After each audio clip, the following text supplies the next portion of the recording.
네, 우리가 오후에 함께 보실 이제 하나님 말씀은 이 사도행전 4장입니다. 사도행전 4장 31절부터 5장 11절까지입니다. 4장 31절부터 5장 11절까지 다 찾으신 줄 알고 제가 받들어 읽겠습니다.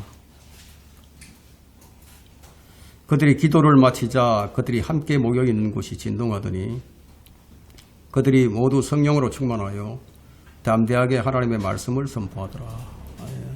이 초대교회 때는 이렇게 성령님께서 임하실 때는 어떤 표징이 이제 일어났었습니다. 그러므로 믿는 사람들이 무리가 한 마음과 한 혼이 되어 아무도 자기 소유를 자기 것이라고 주장하는 자가 없고 모든 것을 공동으로 쓰니라. 그리하여 사도들이 큰 능력으로 주 예수의 부활을 증거하니 큰 은혜가 그들 모두에게 있더라.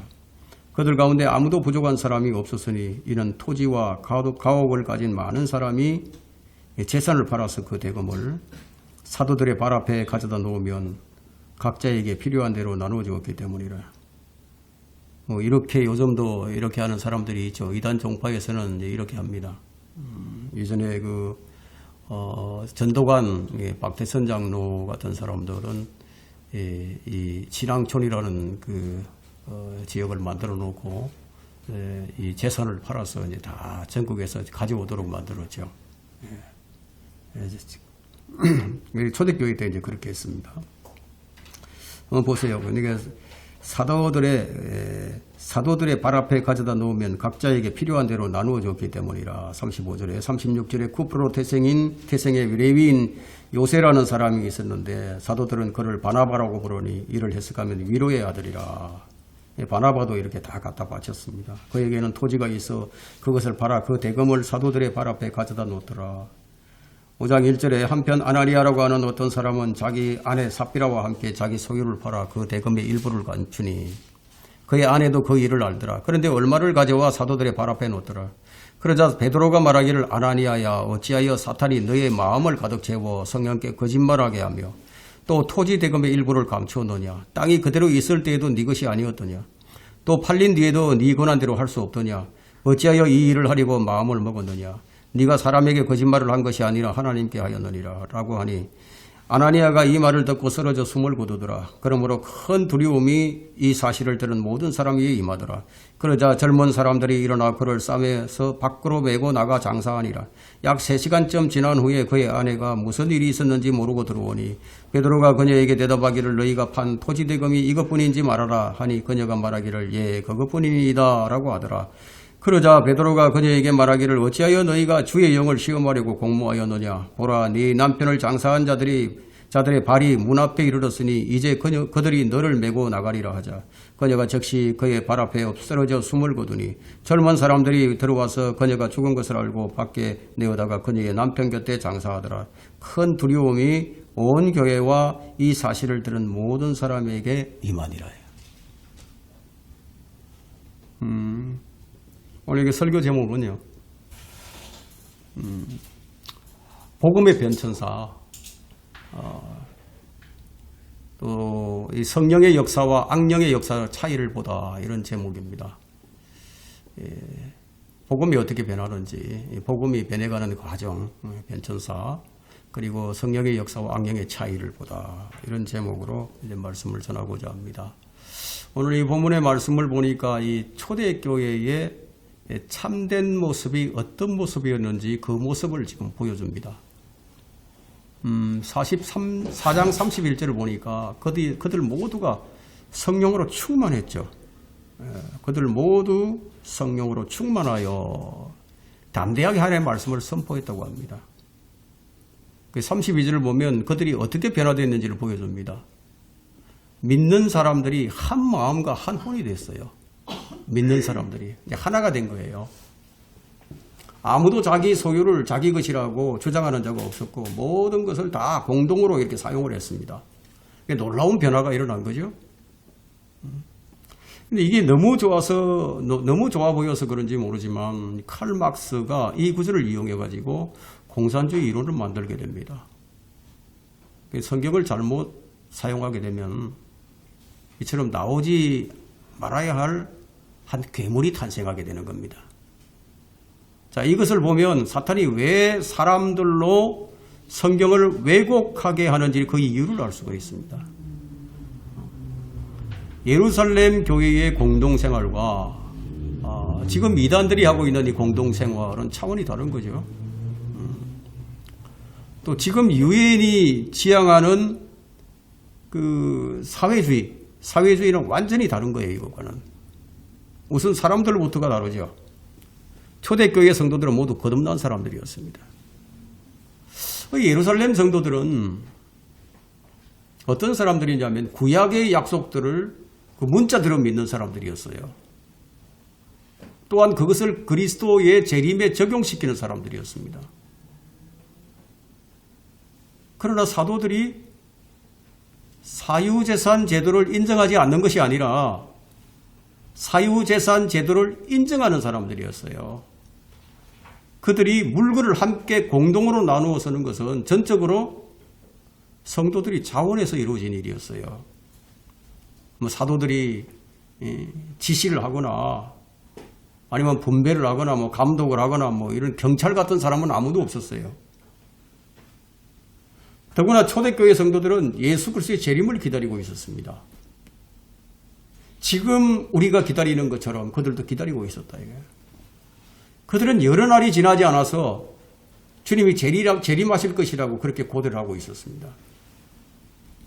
왜냐하면 주님께서 성천하시기 직전에 제자들은 주님께 질문을 하죠. 이스라엘의 그 왕국에 관한 질문을 합니다. 그래서 그들은 주님께서 세우실 왕국을 기다리고 있었어요. 자, 이것을 한번 확인해 보겠습니다. 사도행전 1장 6절 한번 보세요.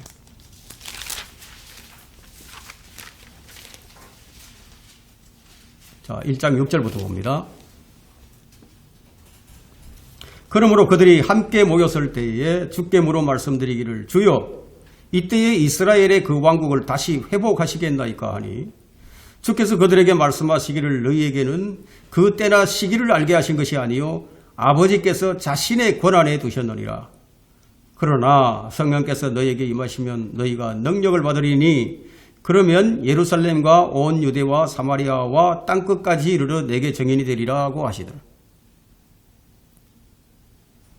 이 질문은 그들이 얼마만큼 이스라엘의 왕국의 회복 그걸 기다렸는지 알 수가 없어요. 그죠? 얼마나 이스라엘의 왕국이 회복되기를 기다렸습니까? 성경은 한 단어에도 의미가 없는 것이 없고요. 짝이 없는 것이 없습니다. 주님께서 말씀하신 대로 그대로 성령께서 임하시게 되자 어떤 일이 일어났습니까? 그들이 마침내 큰 능력을 이제 받게 됩니다. 그 능력을 받은 베드로의 설교를 한번 보겠습니다. 사도행전 3장 19절에서 20절입니다. 그러므로 너희는 회개하고 돌이키라. 그러면 주의 임재하심, 주의 재림이죠. 주의 임재하심으로부터 새롭게 되는 때가 올 때에 너희 죄들이 지워지리라.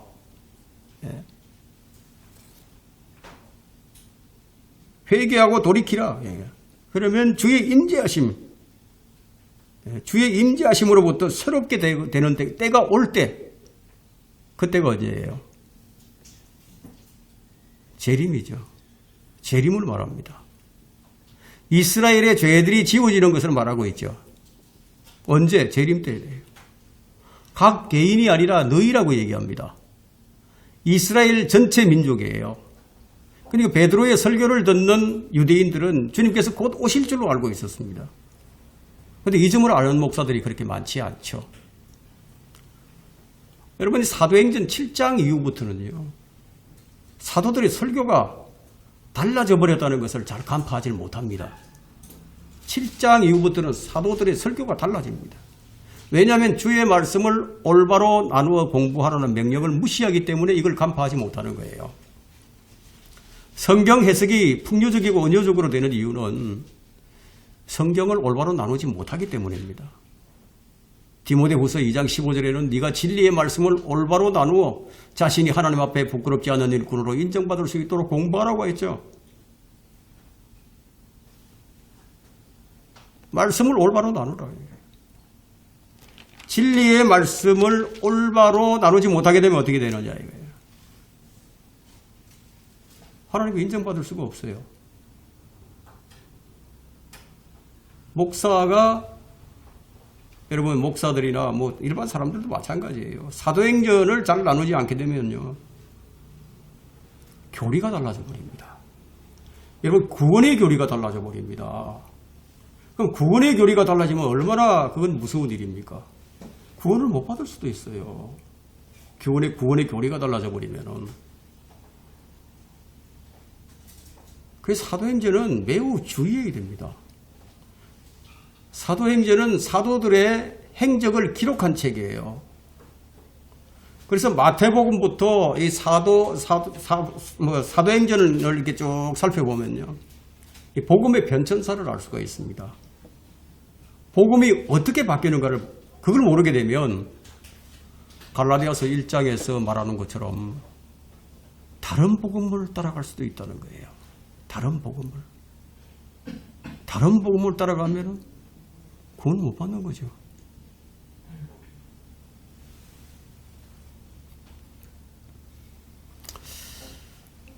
지금 우리가 듣고 전파하는 복음이 언제 확정되었습니까? 사도행전 15장 예루살렘 회의에서 확정이 되고 선포가 됩니다.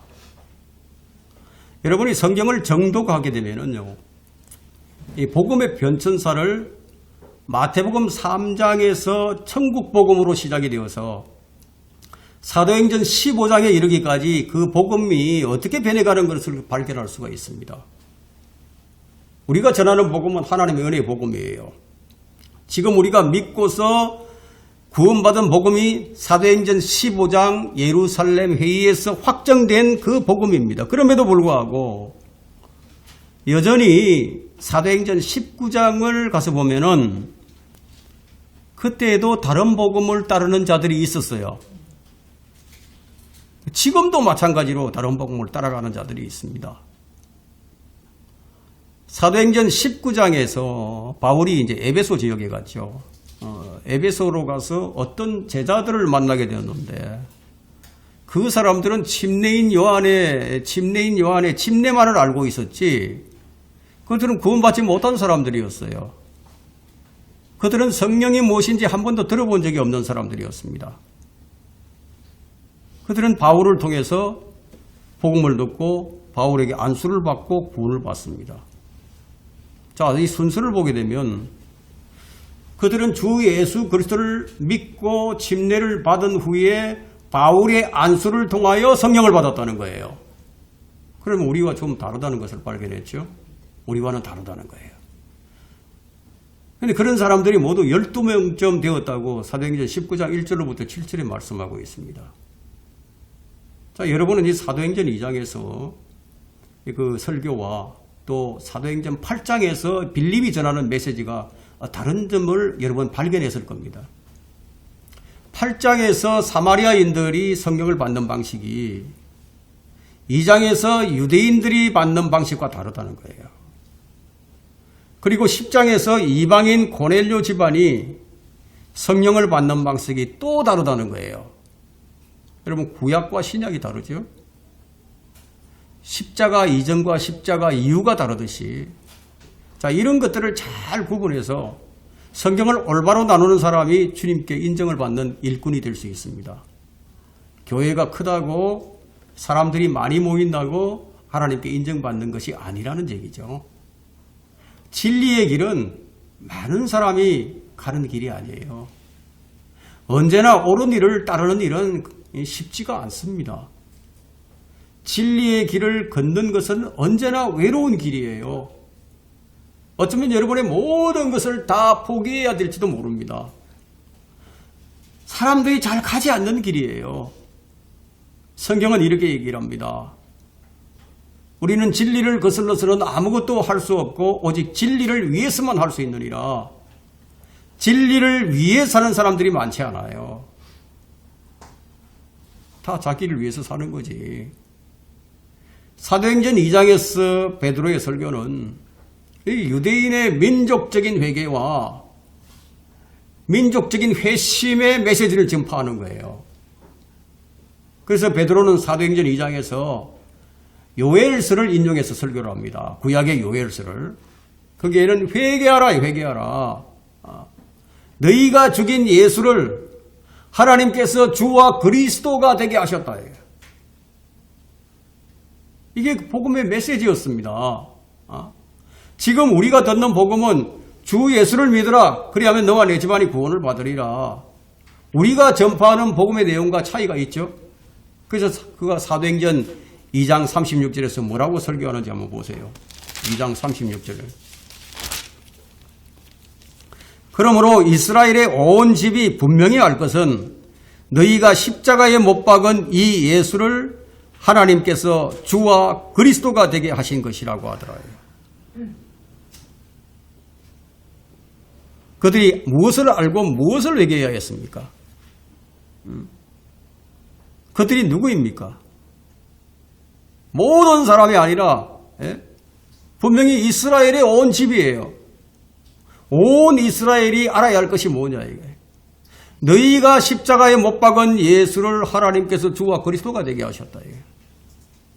그리고 그들이 무엇을 회개해야 했습니까?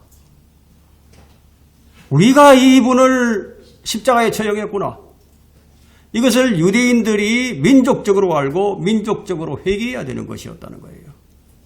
그래서 사도행전 8장에서 빌립 집사가 에티오피아 내시에게 복음을 전할 때까지는 그리스도의 피의 대속을 이야기하지 않았어요. 사도들이 이걸 전파하지 않았습니다. 여러분 사도행전을 자세히 읽어보세요. 자세히 읽어보면 이런 차이가 보이기 시작합니다. 8장부터 비로소 피의 대속이 전파되기 시작합니다. 그러니까 사도행전을 읽는 독자들은 복음의 내용이 어떻게 변해가는지를 잘 관찰을 해야 됩니다. 그래서 사도행전은 복음의 변천사를 볼 수 있는 유일한 책이에요. 근데 유대인들은 어떻게 했습니까? 회개는커녕 회개의 복음을 전파하는 스데판 집사를 돌로 쳐 죽여버렸다. 예? 삼위일체 하나님을 이 사람들은 다 부정을 내버렸다. 그 역할을 했다. 그 결과 그들의 죄들은 지워지지 않았습니다.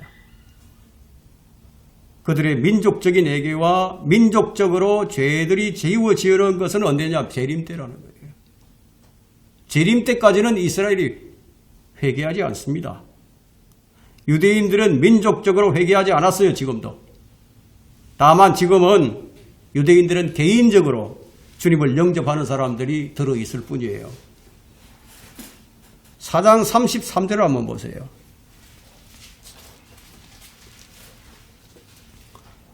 자, 그리하여 사도들이 큰 능력으로 주 예수의 부활을 전거하니 큰 은혜가 그들 모두에게 있더라.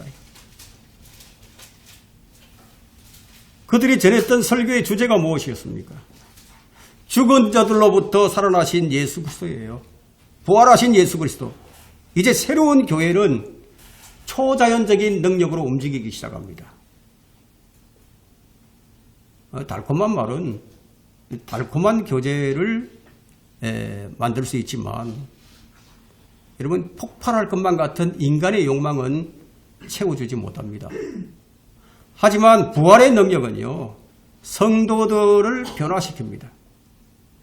그래서 교회는 같은 생각, 같은 믿음, 같은 사랑, 같은 목표를 가지고 같은 길을 가야 된다는 거예요. 이렇게 하는 것이 성령 충만의 모습입니다. 그럼 왜 그들이 모였습니까? 그 모임의 목적이 이 31절에 나오죠. 그들이 기도를 하기 위해서 모였어요. 그들이 기도를 마치자 기도하기 위해서 모였다. 교회를 분열시키거나 사도들을 반대하기 위한 모임이 아니었어요.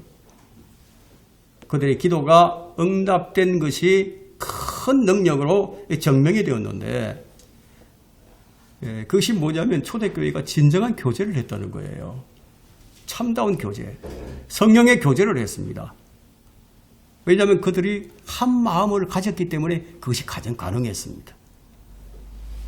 아모스 3장 3절에는 이런 말씀이 있죠.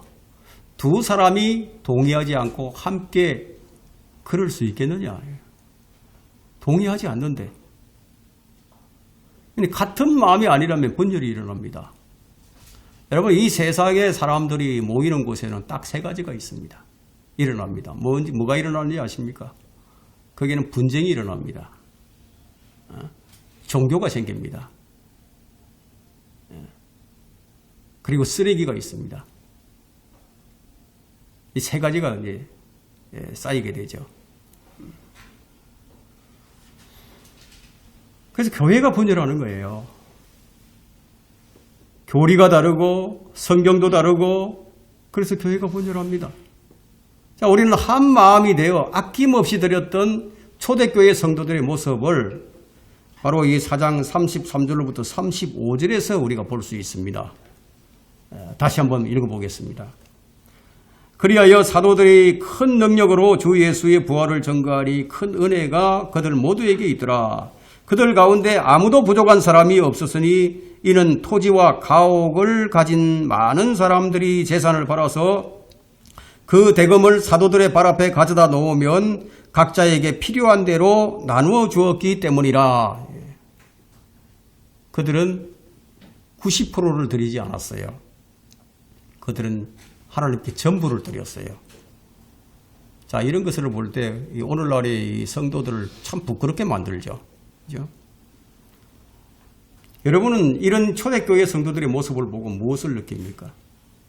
용기 있는 드림은 삶을 행복하게 만듭니다. 용기 있는 드림은 순종의 증거예요. 그리스도의 교회에 관한 관심의 표명이고 더 고상한 동기로 나가게 하는 도전이 됩니다. 그것은 우주의 자연적, 도덕적, 영적 법칙을 이해했음을 보여주는 행동입니다. 무신론자는 어떻게 생각하는지 아십니까? 하나님께서 지으신 세상에 살고 있으면서도요, 자신이 그 집을 소유하고 있다고 생각을 합니다.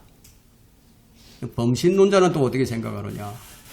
하나님께서 지으신 집에 살고 있으면서도 그 집이 곧 하나님이라고 생각합니다. 이신론자는 또 어떻게 생각하느냐? 하나님께서 지으신 집에 살고 있으면서도 그 집에는 주인이 없다고 생각을 합니다. 우리는 요한복음 12장에서 마리아와 주님을 배반한 유다 이스카리오스의 그 대조를 볼 수가 있습니다. 마리아는 주는 자였어요. 드리는 자였습니다. 복합을 깨뜨리고 하나님께 주님께 향유를 부었죠. 유다는 어떤 자였습니까? 유다는 얻는 자였어요. 유다는 주님을 판 자였습니다. 우리는 빌립보서 4장 6절에서 우리가 해야 할 일이 있고 우리가 해야 할 일이 있어요. 그 해야 할 일이 뭐냐?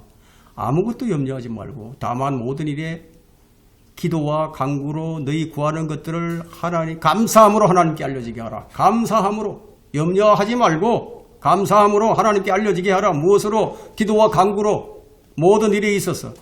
이게 우리가 할 일이에요. 이렇게 하면은 그 다음에 하나님께서 어떻게 해주시느냐? 그 7절에 보게 되면 그리하면 모든 지각을 초월하시는 하나님의 평강이 그리스도 예수 안에서 너희 생각과 마음을 지켜주시리라. 우리 마음과 우리 생각을 지켜주신다는 거예요. 내 마음과 내 생각은 내가 지키지 못합니다.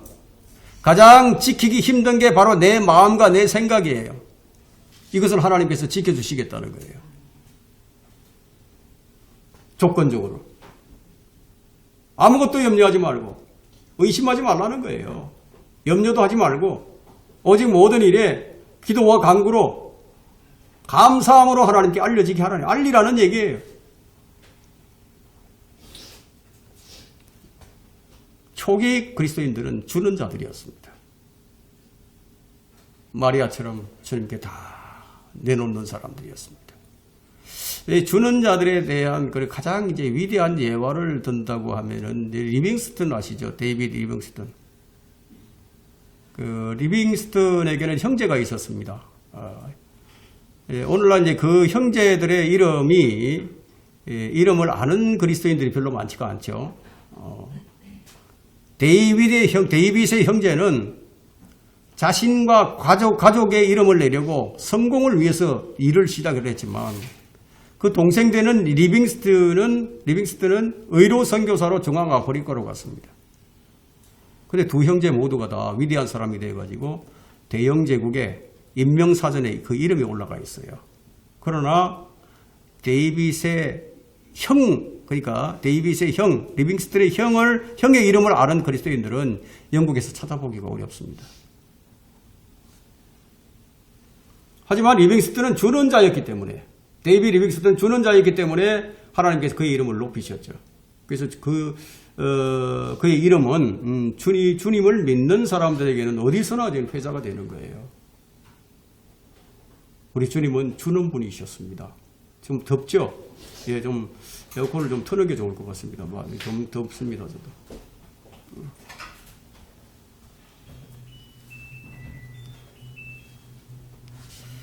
우리 하나님께서 우리 주님을 어떻게 높이셨는가 하면 여러분 빌립보서 2장 8절부터 11절에 기록이 되어 있는데 한번 찾아서 읽어보도록 하겠습니다.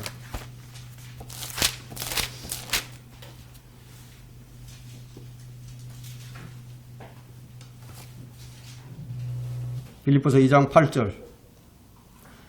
그리하여 사람과 같은 모양으로 나타나셔서 자신을 낮추시고 죽음에까지 순종하셨으니 십자가의 죽음에까지라. 이로 인하여 하나님께서는 그를 지극히 높이시고 모든 이름 위에 있는 한 이름을 그에게 주사 하늘에 있는 것이나 땅 위에 있는 것이나 땅 아래에 있는 것이나 모든 무릎을 예수의 이름에 꿇게 하시고 모든 혀가 예수 그리스도를 주라 시인하여 하나님 아버지께 영광을 돌리게 하셨느니라.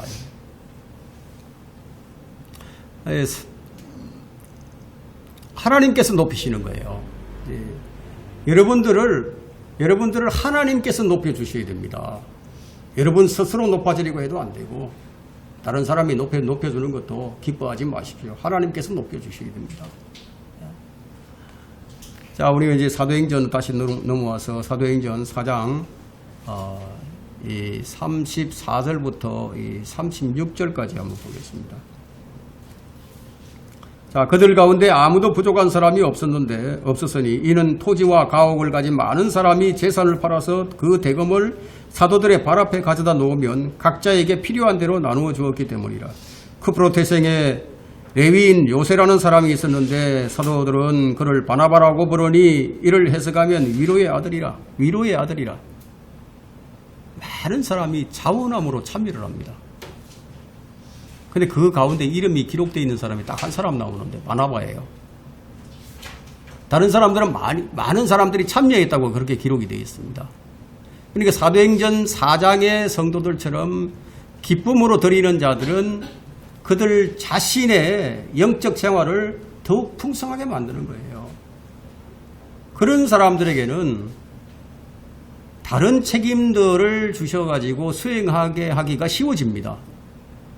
주는 데에서 얻는 것이 무엇이에요? 기쁨이 얻는 거죠. 4장 37절은요. 사도들의 발 앞에 가져다 놓더라. 그러면서 이제 여기서 37절에 이제 끝맺음을 합니다. 회중들을 이제 부양하고 또 사역자들을 지원하기 위해서 헌금을 이제 지역교회로 이제 가져오는 것으로 이제 끝을 맺는데 이제 5장을 설명하기 위해서는 이제 이 연결되는 이 4장의 배경이 무엇인지를 우리가 지금까지 이제 살펴보았습니다. 자, 우리는 이제 사도행전 5장을 읽으면서 이제 큰 깨달음을 얻지 못하고 그냥 읽고 넘어가 버리는 그런 경우가 많이 있습니다. 대부분 왜 이렇게 크고 두려운 사건을 여기에 기록해 두셨을까? 이렇게 깊은 생각을 하지 않고 그냥 넘어갑니다. 교회에 이런 크고 엄청난 사건이 일어났다면은 그냥 결코 그냥 이렇게 지나칠 수 없는 그런 사건인데 그냥 생각지 않고 넘어간다는 거예요. 뭐 그런 일이 있었는가 보다 이렇게 넘어가죠. 근데 우리는 여기서 성령으로 충만했던 사람이 사탄으로 충만해지는 이런 모습을 여기서 보게 된다는 거예요. 아마 5장 1절부터 이제 11절까지는 이 사건의 이제 개요를 이제 설명해 가면서 마지막을 이제 이렇게 마무리를 합니다. 11절에 보니까 큰 두려움이 온 교회와 이 사실을 들은 모든 사람에게 임하니라 이게요.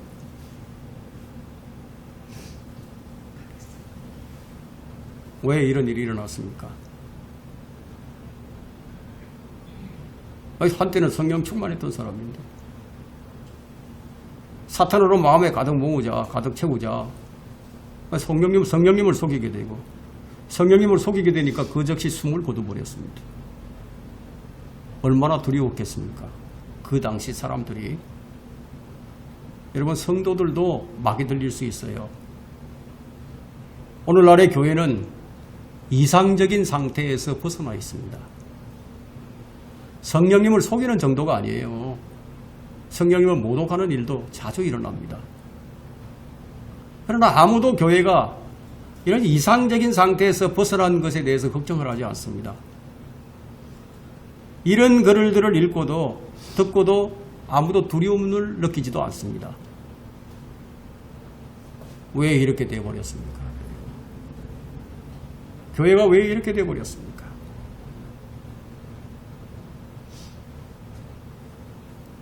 아나니아의 이름의 뜻은 여호와는 은혜로우시다라는 그런 뜻이 있어요. 사피라의 뜻은요, 아름답다는 뜻이 있습니다. 아나니아와 사피라 이 두 이름을 합치게 되면 여호와는 은혜로우시며 아름답다 이런 뜻이 되죠. 이렇게 아름다운 이름을 가진 자들이 그냥 무서운 심판을 받게 된 겁니다. 그러나 베드로는 이렇게 말을 합니다. 첫 번째, 어찌하여 사탄이 너희 마음을 가득 채워 성령님께 거짓말을 하였느냐. 3절에 5장 3절에 보니까요. 그러자 베드로가 말하기를 아나니아야 어찌하여 사탄이 너의 마음을 가득 채워 성령께 거짓말하게 하며 또 토지 대금의 일부를 감추었느냐. 성령으로 채워야 할 마음을 사탄으로 채워서 성령님께 거짓말한 것이 심판의 원인이 되어버렸습니다. 이들이 스스로 헌금을 한 것이지 누구의 강요가 있었던 것도 아니었습니다. 자, 우리는 여기서 경쟁심리라는 것이 헌금을 하는 데 있어서도 일어난다는 것을 알 수가 있어요. 남의 눈을 의식하는 거죠. 남의 눈을. 다른 사람들이 다 하는데 그럼 나만 안 하면 다른 사람들이 나를 어떻게 볼까? 자, 이런 생각이 앞서게 되면은 원치 않지만은 할 수도 있게 됩니다. 여러분, 교회 이 사무실에다가 11조 헌금판을 쫙 그래프로 그려놓고 사람의 이름을 쫙 성도들의 이름 써놓고 누구는 얼마를 하고 그래프로 다 그려놨어요. 근데 그것을 본 사람들이, 그것을 다 지나가면서 보는 사람들이 누구는 얼마하고 누구는 얼마 하는구나. 나는 요거밖에 못했네. 그럼 어떻게 하겠습니까? 경쟁심이 일어나죠.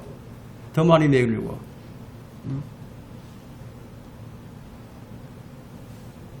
참 무서운 일이 일어나는 거죠.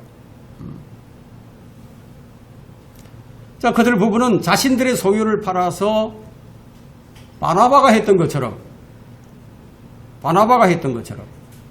사도들의 발 앞에 다 가져다 놓은 거예요.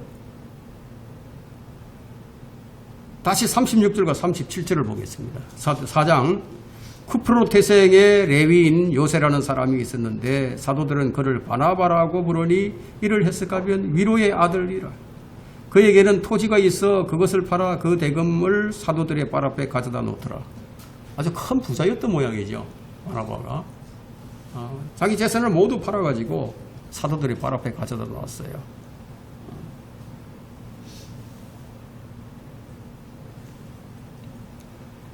그러자 사도들은 그를 바나바라고 부르면서 위로의 아들이라고 부르면서 그를 칭찬해 줍니다. 아나니와 삽비라가 이걸 본 거예요. 사도들에게 인정받는 걸 본 거예요. 한 가지 분명한 사실은 바나바뿐 아니라 토지와 가옥을 가진 많은 사람들이 재산을 팔아서 그 대금을 사도들의 발 앞에 가져다 놓은 거예요. 여러분, 우리가 신앙생활 하면서요, 다른 사람 보고 신앙생활 하면 안 돼요. 사람을 보고 신앙생활 하면 안 돼요. 그럼 실패합니다. 우리가 바라봐야 할 분은 예수 그리스도 한 분뿐이에요. 특히 처음 나오시는 분들, 또 이런 분들, 신앙이 깊지 못한 분들, 이제 이런 분들은 다른 사람을 이제 보게 되죠. 그러면 실패를 하게 되는 거예요. 낙심을 합니다. 저도 처음에 이제 그랬어요. 처음에 이제 이 개신교회를, 일반 교회를 다니다가 이 성경대로 믿는 교회다, 킹짐 성경을 쓰고 정말 성경대로 믿는다고 하는 이런 교회를 다 옮기게 됐는데, 딱 얘기를 들어보니까 마치 대단한 사람처럼 보였어요. 예? 이 사람들은 다 신학도 하고 정말 많은 성경 지식을 아는 그런 사람들이구나, 이런 생각을 하고 내 눈에는 대단하게 보였습니다. 정말 대단해 보였습니다. 근데 얼마 좀 지나고 보니까 이게 전부 깡통이야. 아는 게 별로 없어. 그래서 처음 실망을 많이 했어요. 저도 얼마나 실망했는지 몰라요. 어떻게 이럴 수가 있지? 예. 사람을 보면 안 된다는 거예요. 사람을 보면 뭐 실패를 합니다. 그래서 이 사람들이 남의 눈을 의식을 하고, 남의 눈을 의식해야 돼요. 바나바가 자식 재산의 모든 것을 다 팔아서 사도들 앞에 갖다 놓으니까 위로의 아들이라는 이름을 이렇게 붙여주면서 그걸 칭찬해 주는 것을 보니까, 야, 이거 정말 어떤 생각이 들긴, 나도 저렇게 해야겠다. 눈치가 보이죠. 다른 사람들도 이 사람도 하고 저 사람도 하는데 눈치가 보여요. 그러면 어떤 현상이 일어납니까? 싫지만 하기는 싫은데 어쩔 수 없는 상황이 이제 연출이 되는 거예요. 예를 들면 이런 거예요. 저 장로는 얼마를 했는데, 그런데 저 집사는 딱 보니까 얼마를 했는데, 누구도 하고 누구도 다 하는데, 그럼 나만 안 하면 어떻게 될까? 다른 사람이 나를 어떻게 볼까? 그때는 억지로 하게 된다는 거예요. 하기 싫은데 하게 된다는 거예요. 그래서 고린도후서 9장 7절에서 뭐라고 얘기하면 9장 7절 8절에서 헌금은요 억지로 하는 게 아닙니다. 마음에 미리 정한 대로 할 것이요 인색함으로나 억지로는 하지 말아야 하리니. 자, 우리는 이제 우리가 드리는 헌금에서 몇 가지 분명한 사실을 알 수가 있습니다. 첫째, 아나니아는 그가 원하는 만큼의 재물을, 헌금을 드릴 수 있는 그런 완전한 권리가 그에게 있었어요. 자기 하고 싶은 만큼 할 수 있는 권리. 둘째, 그가 원했다면 아무것도 가져오지 않을 권리도 그에게 있었어요. 셋째, 그의 땅은 그가 팔기 전에도 그의 것이었고 판 후에도 그 대금은 그의 것이었어요. 넷째, 누구도 그에게 강요를 하지 않았어요. 다섯째, 누구도 얼마를 가져오라고 요구받지도 않았어요. 너는 얼마를 가져오라 요구받지 않았다는 거예요. 여섯째, 그는 소량만 낼 수도 있었어요. 그렇게 해서도 그것은 받아들여졌을 거예요. 그런데 문제는 여기서 더 깊어집니다. 3절과 4절을 비교해 볼 때 성령님께 거짓말을 하게 하며 거짓말을 하나님께 하였느니라 하고 3절과 4절에 얘기를 한다. 4장 31절을 보니까 분명히 이 아나니아와 삽비라는 성령으로 충만해 있었습니다. 이들은 성령 충만함을 지금 무엇으로 바꿨습니까? 사탄 충만으로 바꿔버렸죠. 어찌하여 사탄이 너희 마음을 가득 채워. 여기서 우리가 발견해야 할 진리는 무엇이냐? 사탄이 믿는 자들을 조종할 수 있다는 사실이에요. 사탄이 믿는 자들도 다 조종한다는 거예요. 얼마든지 가능하다는 겁니다. 그럼 아나니아와 사피라는 결국은 누구에게 당한 겁니까? 사탄에게 당했다 이게. 그들은 구원받은 사람인데 이제 주님 대신에 마귀가 그들을 다스리게 되었습니다. 이런 모습은 성령의 은사를 크게 자랑하던 고린도 교회의 성도들 가운데 여러분 상당수가 병이 들었어요. 그들은 방언도 하고 예언도 하고 병 고치는 은사도 있었고 다 이런 많은 은사들을 가진 사람들이었는데 근데 상당수가 병들었고 상당수가 죽게 되었던 것과 같이 그들도 죽어버린 거예요. 여러분 모든 불의가 죄이나 사망에 이르지 않는 죄도 있고요. 사망에 이르는 죄도 있습니다. 요한일서 5장 17절에 그 말씀이 있죠. 그들은 사망에 이르는 죄를 지은 거예요. 생각을 해보세요. 믿지 않는 사람이 아주 믿는 척 하면서 행세를 하고 그러면서 자신의 재산을 다 팔아서 그 돈을 바칠 가능성은 희박합니다. 1%도 안 됩니다. 여러분 13절을 보면 알아요. 자, 13절을 보면요.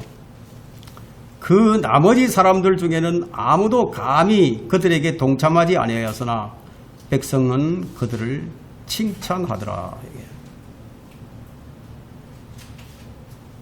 그들 부부가 여러분 믿지 않았다면 왜 땅을 팔았겠습니까? 왜 그 대금을 사도들 발 앞에 가져다 놓았겠습니까? 그럴 이유가 전혀 없죠. 근데 아나니아와 사피라는 오늘날 교회의 그 회원들의 약 20%를 대표한다는 그런 말이 있습니다. 그런 통계가 있어요. 자, 오늘날에도 이러한 자들이 많이 있다는 거죠. 이들의 바람은 교회의 목사들, 교회 장로들, 그리고 교회 회중들이 자신을 신실한 자로 여겨주기를 바라는 겁니다. 그들은 무엇과 같으냐면 주일 아침에요. 엄청난 금액을 헌금으로 드리는 수천 명의 구원받은 기독교 실업인들이 있습니다. 뭐 구원받은 사람도 있고 안 받은 사람도 있겠죠. 그죠? 모르겠습니다. 뭐 구원받았다고 가정을 하고. 자, 그럼으로써 그들은 위대한 그리스도인의 행세를 합니다. 그러나 그들이 드린 헌금을 저울에 달게 되면은 과부의 동전 두립보다도 더 무겁지 않다는 거예요. 가난한 자가 드리는 작은 돈이요. 작은 돈이 부자가 연보함에 넣는 큰 돈보다도 더 귀하다는 거예요. 그 아나니아와 사피라는 무엇을 원했는지 아십니까? 자신들이 십자가를 짊어진 자라는 그런 명성을 얻기를 원했어요. 회중들의 그 인정을 받기를 원했어요. 온 회중이 존경해 주기를 원했던 겁니다. 바나바와 바나바가 위로의 아들이라는 이 명칭을 듣는 걸 보고 얼마나 그것이 좋았던지. 아나니아와 사피라 같은 사람도 영적인 사람들과 함께 계수되었다는 거예요. 사역의 일부를 담당했다는 사실. 이런 사람도 사역의 일부를 담당했었어요. 그런데 이것이 놀랄 일이 되지 못합니다. 마귀들도 그렇게 할 수 있는데 왜 성도가 그렇게 하지 못하겠습니까? 4절을 한번 보세요. 4절에 보니까 땅이 그대로 있을 때에도 네 것이 아니었더냐. 또 팔린 뒤에도 네 고난대로 할 수 없더냐. 어찌하여 이 일을 하려고 마음을 먹었느냐. 네가 사람에게 거짓말을 한 것이 아니라 하나님께 하였느니라. 하나님께 죄를 지었다는 거예요. 이 구절은 죄는 이 마음에서 구상되는 것을 볼 수 있습니다. 마음에서. 여러분 야고보서는 죄를 짓는 그 과정의 순서를 이렇게 보여주거든요. 야고보서 1장 14절에 보면은 그러나 누구든지 자신의 욕심에 끌려 유혹을 받을 때 시험을 당하는 것이니 그러므로 욕심이 잉태하면 죄를 낳고 죄가 장성하면 사망을 낳느니라. 여러분 이렇게 사망에 이르게 된 아나니아와 사피라 누구를 원망하겠습니까? 자신의 욕심에 끌려서 죄를 지은 것인데 아무도 원망할 수 없어요. 그들은 자신이 이루어놓았던 모든 업적을 다 잃어버렸습니다. 요한 2서 8절에 있는 것처럼 거기는 뭐라고 말씀하시냐, 우리가 이미 이루어놓은 것들을 잃지 않도록 주의하라고 말씀합니다. 우리가 이루어놓은 업적들을 다 잃어버릴 수 있어요.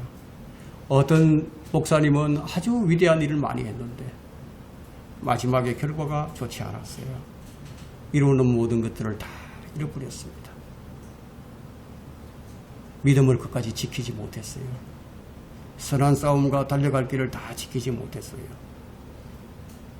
이루어놓은 업적이 다 날아가 버렸습니다. 누구도 원망할 수가 없습니다. 성령 충만해서 사탄 충만으로 두 번째는 어찌하여 너희가 주의 영을 시험하려고 공모하였느냐, 이게 9절에 보니까요. 예? 그럼 야고보서 4장 1절을 한번 봅시다. 왜 이런 일들이 일어나게 됐는지. 야고보서 4장 1절에는 싸움의 근원이 뭐냐 이걸 보여주는데 1절에 너희 중에 싸움과 다툼이 어디로부터 오느냐? 너희 지체들 속에서 싸우고 있는 너희 정욕들로부터 오는 것이 아니냐? 죄는 행동으로 옮겨지기 전에 벌써 마음에 나타납니다. 아나니아는 돈을 교회로 가져오기 전에요, 하나님께 거짓말을 합니다. 심지어 이 부동산을 팔기 전에 하나님께 거짓말을 했을지도 모릅니다. 그와 그의 아내는 주의 영을 시험하려고 공모를 했습니다. 그래서 그 일이 일어나기 전에 세부 계획이 다 세워져 버린 거죠. 첫째, 하나님께 거짓말하는 것. 둘째, 성령님께 거짓말하는 것. 셋째, 주의 영을 시험하는 것. 넷째, 사람에게 거짓말하는 것. 그들의 죄는요, 이런 죄들을 다 포함하는 죄들입니다. 로마 카톨릭 사제들과 주교들, 교황들, 수녀들, 교황 대사들, 추기경들, 수도성들, 대주교들과 카톨릭 신자들은 죽을 죄에 대해서 많이 알지 못합니다. 그러니까 고해성사라는 것을 하죠. 하나님께 하는 것이 아니라 사람에게 고해성사를 합니다. 이거 아나니아와 삽비라가 무슨 간음이나 살인이나 도둑질이나 교회를 떠나는 일이나 이혼을 한다거나 자살을 한다거나 이런 일도 하지 않고서도 지금 사망에 이르는 일을 죄를 지어버린 거예요. 만약 하나님께서 이와 같은 그리스도인들을 오늘날 모두 다 아나니아와 삽비라처럼 쳐버린다면요, 아마 여러분들은 이렇게 장례식에 참여하느라고 정신이 아마 없을 겁니다. 어떤 그리스도인들은요, 자기 몸이 관 속에 들어가기 전까지는 결코 바로잡히지 않는 사람들도 있어요. 성령의 빛을 받고 진리를 알게 되면은 즉시 찾아오는 게 있는데 누가 찾아오느냐? 마귀가 찾아옵니다. 여러분, 마귀는 대적자예요. 여러분들이 하나님의 말씀으로 은혜를 충만히 받고 풍성하게 채워지면 곧바로 찾아오는 게 누구니? 마귀가 찾아온다 이거예요. 여러분 마음속에 있는 그 말씀을 다 빼앗아 가려고.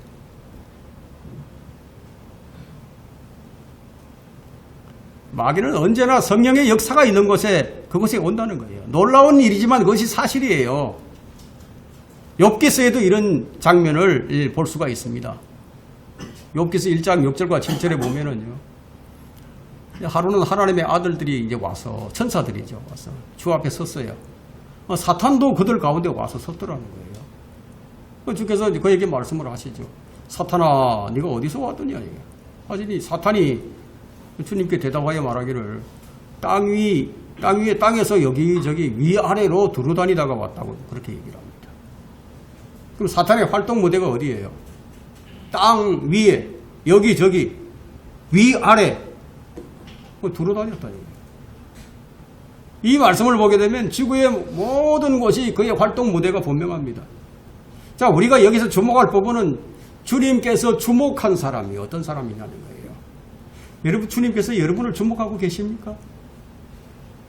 그 분명합니까? 그럼 마귀도 여러분을 주목하고 있어요. 마귀가 주님께서 욥을 주목해서 살폈거든요. 그러니까 마귀도 주목해서 욥을 살폈던 거예요. 여러분이 정말로 하나님께 주목을 받는 사람이라면 여러분은 사탄에게 표적이 되어 있다는 거예요. 여러분, 이걸 잊지 말아야 됩니다. 어느 순간에 어떤 방법으로 마귀가 시험할지 몰라요. 마귀는 별 볼 일 없는 사람은 주목하지 않아요. 예? 구원받고 거듭난 사람들, 더군다나 성령으로 충만한 사람들, 그 사람들을 주목하는 거예요. 하나님께서 사랑하시고 인정하시는 이런 사람들을 주목한다는 거예요. 초대교회를 한번 보세요. 모든 성도가 성령으로 충만하고 자기 소유를 주장하지 않는 놀라운 일이 일어났습니다. 이런 놀라운 성령의 역사 뒤에는 누가 있었느냐? 사탄으로 충만한 사람들도 있었다는 거예요. 그래서 베드로가 말하기를 아나니아야 어찌하여 사탄이 너의 마음을 가득 채워 성령께 거짓말하게 하며 또 토지대금의 일부를 감추었느냐? 이 아나니아와 삽비라는 사탄이 자기들을 주목하고 살피고 있다는 사실을 꿈에도 몰랐다는 거예요. 육신의 정욕과 안목의 정욕, 생의 자랑은 이 세상에 속한 것들이지 하나님께 속한 것이 아닙니다. 이런 것들에 눈을 돌리게 되면 마귀의 불화살을 맞게 됩니다. 마귀가 바로 불화살을 쏴버려요. 여러분, 아나니아와 삽비라 구원받지 못한 사람이 아닙니다. 구원받은 사람이에요. 그들이 마귀의 자녀들이 아니에요. 그들은 거듭난 자들이고 한때는 성령으로 충만했던 사람이에요. 이들은 초대교회의 구성원들이었어요. 그런데 이들이 땅을 팔아서 일부를 숨기고 마치 전부인 것처럼 그걸 왜 숨겨요? 자기 건데. 마치 다 숨기고 전부인 것처럼 그래 내놓았다 해요. 그냥 내가 조금만 내 일부는 떼우고 그게 얘기할 필요도 없죠. 그죠? 그냥 일부를 갖다 놓으면은 누가 물으면 전부냐? 그러면 나 일부만 냈습니다. 이러면 그만이잖아요. 근데 완전한 헌신의 모습을 갖추었다는 거예요. 다 바친 것처럼. 여러분, 마귀는 멀리 떨어져 있지 않습니다. 아나니아와 삽비라는 겉으로는 주님을 위해서 모든 것을 헌신하는 것처럼 보였습니다. 육신적인 사람으로 보이지 않았어요. 생애 자랑이 있는 것처럼 보이지도 않았어요. 그들은 정말 모든 생애를 주를 위해서 사는 것처럼 그렇게 보였어요. 그런 헌신의 모습을 갖추었지만 그것이 성령으로 하는 것이 아니었다는 거예요. 이것을 우리가 주의해야 됩니다. 여러분들은 무슨 일을 하더라도 성령을 통해서 하십시오. 그렇지 않으면은 꽝이에요, 꽝.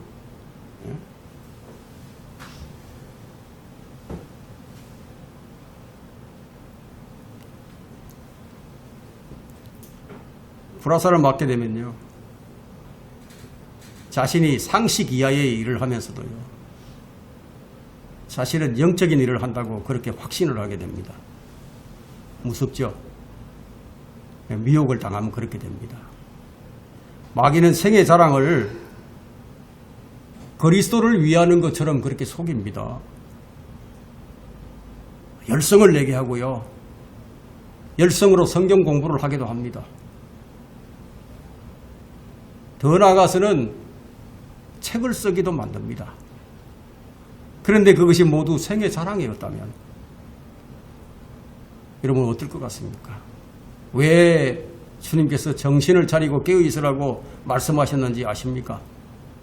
한순간에 베드로처럼 될 수도 있고요, 한순간에 아나니아와 삽비라처럼 될 수도 있기 때문이에요. 얼마나 헌신적으로 보입니까? 자기 재산을 팔아서 바치지 않았습니까? 사람은 속일 수 있어도 하나님은 속일 수가 없어요. 그래서 성경은 아무도 어떤 모양으로든지 너희를 속이지 못하게 하라고 명령합니다. 명령. 반드시 쉽게 할 것이 명령입니다. 여러분, 성경을 많이 알면 안 넘어갈 것 같지만 천만의 말씀이에요. 마음에서 주님이 멀어지기 시작하면요, 그냥 육신적인 생각이 드는 거예요. 성경을 처음부터 끝까지 달달달달 다 외운다 하더라도요, 순식간에 마귀에게 당해버립니다. 왜 성령 충만하라고 말씀하십니까? 항상 왜 성령 충만하라고 말씀하시는지 명심하고 또 명심을 해야 합니다. 마귀는요, 경우에 따라서는요, 기도를 못하게 한다거나 복음 전파를 못하게 한다거나 금식을 못하게 한다거나 성경 읽기를 못하게 한다거나 찬양과 예배를 못하게 하게 막지 않아요. 경우에 따라서는 그렇게 합니다. 예. 그렇게 하지 않아요. 그것을 하라는 거예요. 기도도 하고 복음 전파도 하고 금식도 하고 성경 읽기도 하고 찬양과 예배를 다 하라는 거예요. 그러면서 그것으로 너의 만족을 추구하라고 얘기합니다. 너의 만족을 추구하라. 사탄도 하나님의 일을 하라고 합니다. 마귀는 성도에게 사탄을 위해서 일하라고 하지 않아요. 사탄이 나에게 영광을 돌리라고 말하지도 않아요. 마귀는 영적인 사람에게는 영적인 일을 하라고 얘기합니다. 열심히 하라고. 그러면서 거기에 자신을 슬쩍 끼워 넣죠. 아나니와 삽비라처럼. 그래서 성도들이 마귀에게 쉽게 속습니다. 에덴에서 여자는 마귀를 위해서 금지된 열매를 먹지 않았어요. 누구를 위해서 먹었습니까? 자신을 위해서 먹었죠. 자기 개발을 위해서, 자기 영광을 위해서, 그것이 무엇이든지 간에 자신의 유익을 위해서 먹었어요. 그래서 사람들은 자신을 위해서라면 무엇이든지 할 수가 있어요. 법을 어기면서까지도 할 수 있는 것이 사람이에요. 자신의 유익과 자랑이 되는 일이라면요, 희생을 무릅쓰고라도 할 수 있어요. 여기 권력자들이 있죠. 이 권력에 눈이 멀게 되면요, 자기 자식들까지도 다 희생하면서도 권력을 유지하려고 합니다. 이 점이 우리가 하나님을 섬기는 데 있어서 최대의 약점입니다. 그래서 마귀는 이것을 부추겨서 주님을 배반하게 만들고 죄를 짓게 만들고 불법을 하도록 만들어가는 거예요. 그래서 마귀는 항상 사람들로 하여금 자를 위하게 만드는 거예요. 현대 교육을 한번 보세요. 현대 교육은 모두가 다 자기 만족이죠. 자기 개발이에요. 자기를 위해서예요. 하나님이 아니라 자신이에요. 여러분, 이것이 마귀 문화예요. 마귀 권세 아래 있는 세상의 모습이에요. 세상의 영은 철저하게 자기 중심이에요. 반면에 성령은 철저하게 하나님의 중심이에요. 하나님의 입장에서, 하나님의 관점에서 바라보게 만듭니다. 그래서 성령은 자아를 못 박아버린 채 살라고 얘기하는 거예요. 이것은 사람들의 타고난 본성을 너무나 거스르는 일이죠.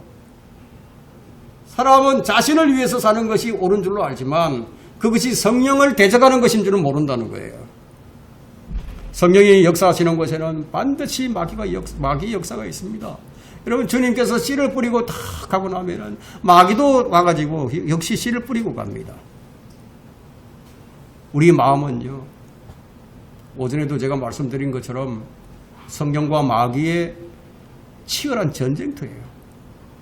우리가 성령님께 순종하면 마귀는 패배합니다. 우리가 마귀에게 순종을 하게 되면 성령님은 소멸합니다. 주님은 공생의 사역에서 시작부터 그냥 마귀와 싸움부터 시작을 했어요. 전 생애를 마귀를 물리치는 데 보내셨어요. 주님께서 어떤 사람이나 정치 제도나 종교 집단과 싸우신 것이 아니에요. 어둠의 권세들, 마귀들 영적 악에 대항해서 싸우신 거예요.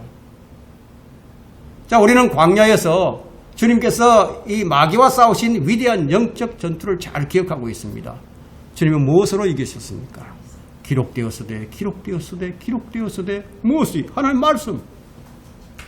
오직 하나님의 말씀으로 마귀를 물리치신 거예요. 왜냐? 하나님의 말씀은 성경의 칼이기 때문에. 결론적으로 성도들은 영적 전쟁을 치르는 그리스도의 군사들입니다. 패배를 하면 아나니아와 삽비라 같이 될 수도 있습니다.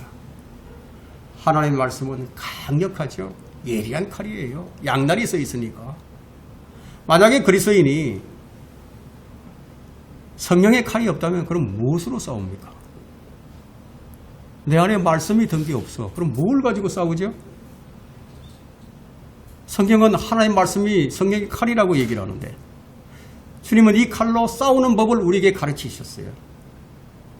그래서 주님의 제자들도 역시 그 칼로 싸우셨습니다. 그런데 베드로는 이 말씀을 오해를 했죠. 칼을 가지고 막 실제로 영적으로 생각하지 않고 실제로 그냥 칼을 가지고 말코의 길을 잘라버렸대. 우리는 이 말코의 길을 자르는 게 아니라 성령의 칼을 가지고 우리가 싸워야 됩니다. 그래서 성령의 칼을 능숙하게 사용할 줄 알아야 됩니다.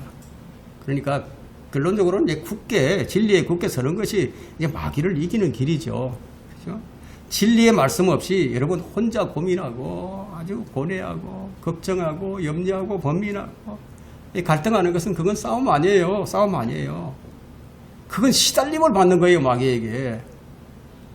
마귀의 관계에 속고 마귀의 정죄에 빠지고 마귀의 올무에 사로잡혀 허덕이는 거예요. 이 세상에요, 마귀가 마치 인터넷에 이제 웹을 깔아놓은 것처럼 웹이 이 세상에 거미줄이 다 쳐져 있어요. 거미 쳐져 있어가지고 걸려들기를 기다리는 거예요.